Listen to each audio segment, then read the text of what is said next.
You know that moment at Costco when your kid points to the muffin case and you already know you're gonna say no. But is it really about the muffin?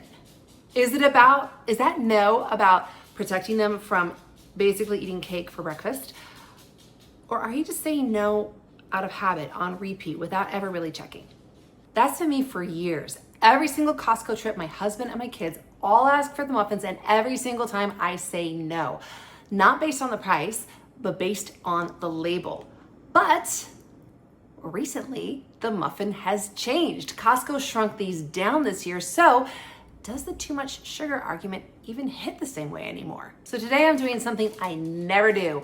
I'm buying the box I always say no to and making my own side by side so I can see not only how much it costs and how much time it takes, but what's in it to see if my no even holds up anymore. And since my family are the ones who are always asking for it, they'll be the ones to tell me if it was worth it. First things first, we had to go to Costco to actually acquire the muffins. And while we were there, I grabbed a few things I was missing for the homemade batch too. And by the way, can we talk about the fact that Costco already has Halloween decor up in July? Zoe's face says everything that I'm thinking. Anyway, back to the muffins. So here is everything going into this batch. Nothing terribly exotic. We've got flour, cocoa powder, sugar, buttermilk, a few things fresh from that Costco run. We got some eggs, an unreasonable amount of chocolate chips, and avocado oil. So first we're gonna mix the dry ingredients together. And while I get this all together, let's actually look at what's in the box version. So I'll be honest, I haven't put my list next to theirs yet. So let's do that together right now. So this label is really hard to read, but from what I can see, sugar is the first ingredient. And there are some things that I'm not sure how to pronounce here. Mono and diglycerides, sodium, stearyl, soybean oil. Now compare that to mine. Flour, sugar, cocoa, eggs, buttermilk, chocolate chips, oil, vanilla, baking powder, baking soda, salt. 10 things, all of which live in a normal kitchen. Next, I'm mixing the wet ingredients. So we have eggs, buttermilk, the avocado oil I ran out of and had to grab more of, and then a splash of vanilla, and whisk it all up. Now for the actual moment, wet ingredients go into dry ingredients and stir until it just kind of barely comes together.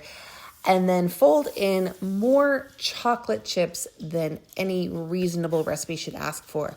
And this right about here is the moment when I realized that I might have a problem, because there is a lot of batter in this bowl. And once all of this comes together, this recipe made so much batter. I genuinely don't know how Costco makes those 8 jumbo muffins out of whatever they're doing. I could not get 8. I had to go to 12. And even at 12, look at the size of those things. And into the oven they go for 25 minutes. So while those are in the oven for the next 25-ish minutes, let's talk some math, shall we? And I promise I will keep this as brief as possible and as fun as possible. Math isn't necessarily my love language, but it does help to make a point. So I have my laptop off screen here. I'm going to be reading off of this because I want to give you as accurate information as possible. Bear in mind, quick disclaimer, this is an approximation. I already had a lot of these ingredients on hand, so I'm sure some math nerd out there might be lining up to correct me, and that's fine. I'll take the correction. But as near as I could calculate without doing a deep dive forensic accounting analysis, as near as I could figure on all of the ingredients, just the portion that I used to make the muffins, I spent $9.52. Now, if you divide that by 12 muffins, because apparently my muffin tin just couldn't handle the jumbo size muffins. So that works out to 79 cents a muffin. Now, if you compare that to Costco's muffins, $6.99 for the 8-pack, that works out to 87 cents a muffin. So homemade wins by 8 cents a muffin. I know.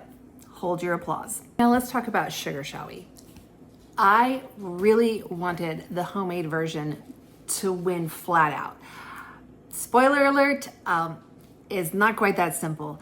So for one thing, it was really difficult to find any nutritional information on the Costco muffins. They don't list them on their package, and I couldn't find any official nutritional information online about the Costco muffins. But from what I could find, they range from somewhere between 28 and 36 grams of added sugar per muffin. Now, for context, you're supposed to have no more than 25 grams of added sugar in a day. So you're getting more than that in one muffin.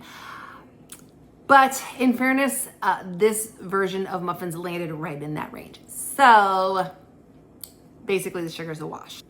What's not a wash is what's on the label. So the Costco label is 10 plus ingredients, some of which I can't pronounce, versus the ingredients in mine, I can pronounce every single one. That's the actual difference, not the sugar.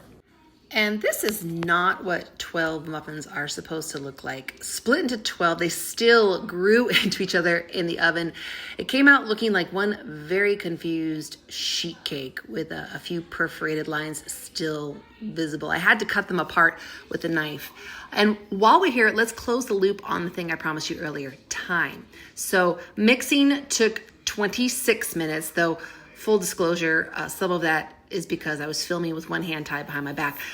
And then the oven time, bake time, was supposed to take 25, but at 25, they were still not done. So it ended up taking 33. Add cooling time on top of that, and we're over an hour start to finish versus about 2 minutes at the Costco bakery aisle. So Costco's the clear winner on time.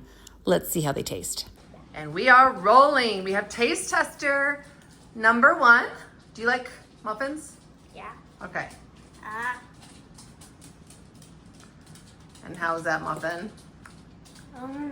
Yeah. Obviously we've got our eye mask on because we want this to be a blind taste test because clearly they look different. What do we think?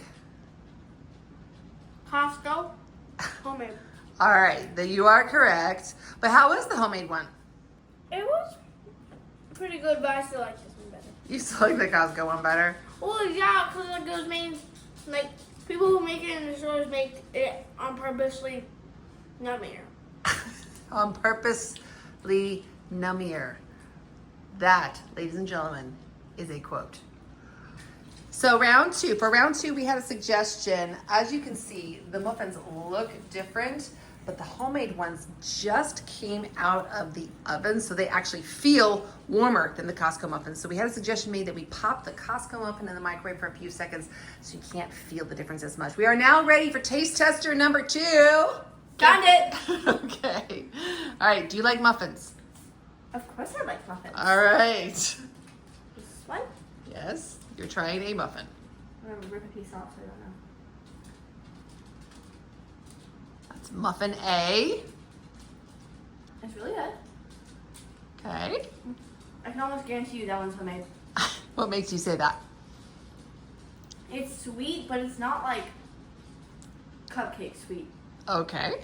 There's that one. To your right. There we go. Okay, that's it.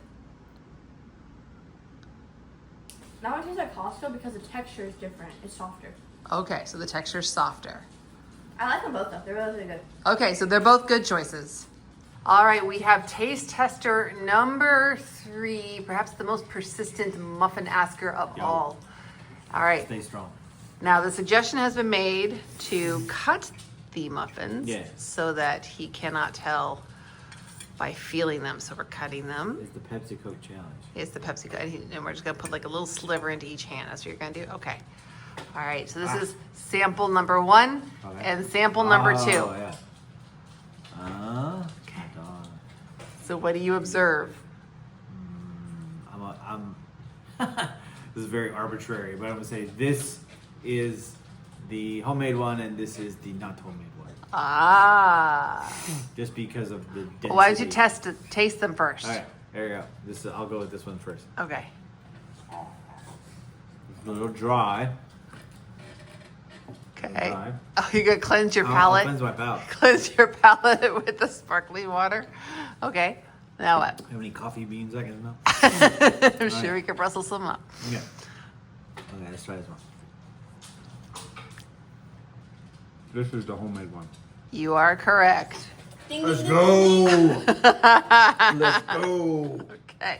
So what's the verdict? I feel so validated. The homemade one's better Why do you say that?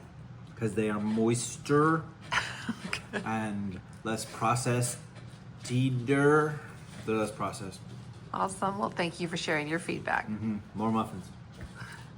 So if the guilt shows up for you at dinner instead of the bakery case, I've got something for that too. It's called 5 Easy Swaps for those almost takeout nights. It's free and the link is in the description below.